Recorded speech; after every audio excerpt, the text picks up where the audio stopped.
My name is Nicole. I'm 42. I was diagnosed with Parkinson's when I was 34, but I started having symptoms when I was around 15 or 19. I live in Canada.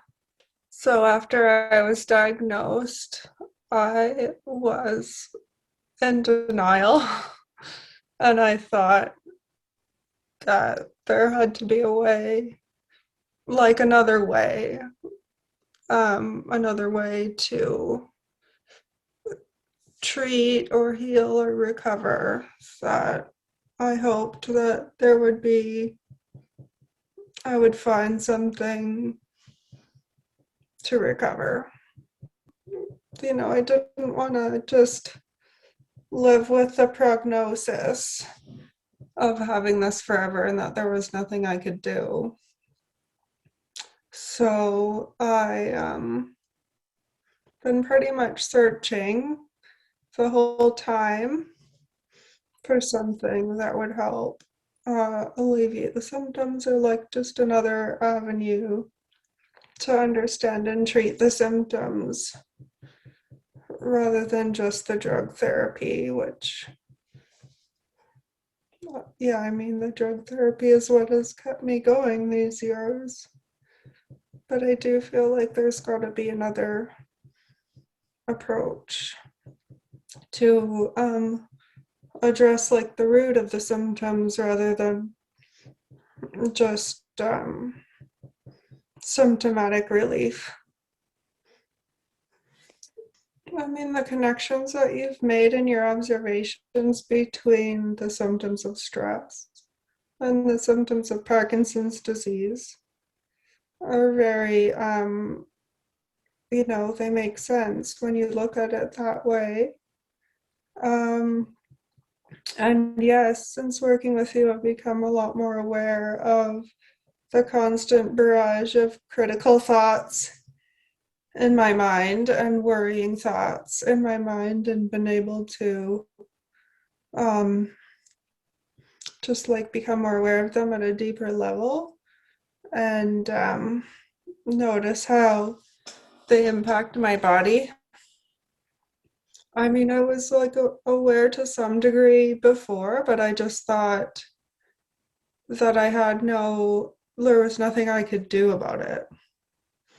Like that these things happened, and and it's amazing how just becoming aware and noticing the impact has helped me kind of, when the thoughts arise, I'm like, no, no, no, none of that today. And so that's helped to manage a little bit. Or even just the thing about being gentle with myself when I do freeze up. It has such a big impact, because before I would just get so angry with myself when I did freeze up and look for, like, what did I do wrong? Did I take my medication wrong? Did I eat something wrong? Even my family's like, oh, you must have overdone it, and that's why you froze up. So there's like a lot of self-blame. So just the idea of just letting myself be frozen, letting it be okay, like, okay, this is what's happening. It's just made a really big impact. The thought that you are freezing up is the same as the biological instinct called freeze. What do you think about that idea?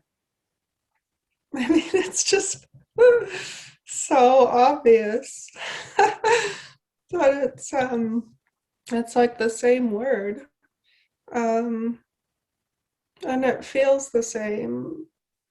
Yeah, it so feels like the fight, flight, or freeze, like the full body panic attack, and then the body just freezes up like a deer in headlights.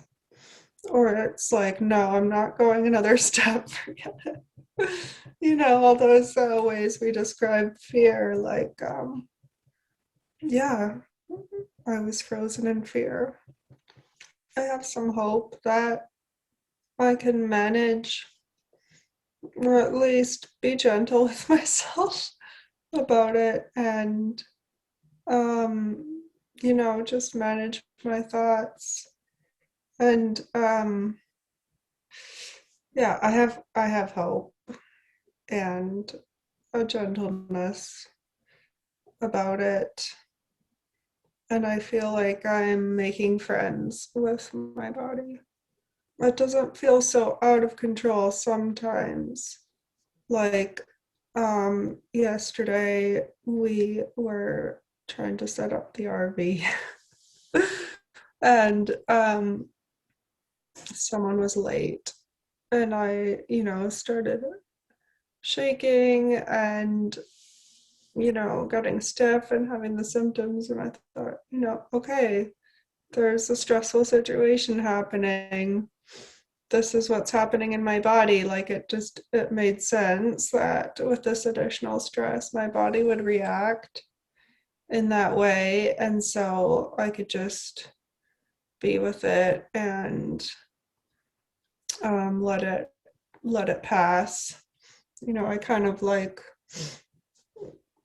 you know looked at the clouds and the trees, and sort of to try to shift my brain out of the reaction mode. So it's like, yeah, I guess it is. It's having another avenue to understand and address what's happening in the body.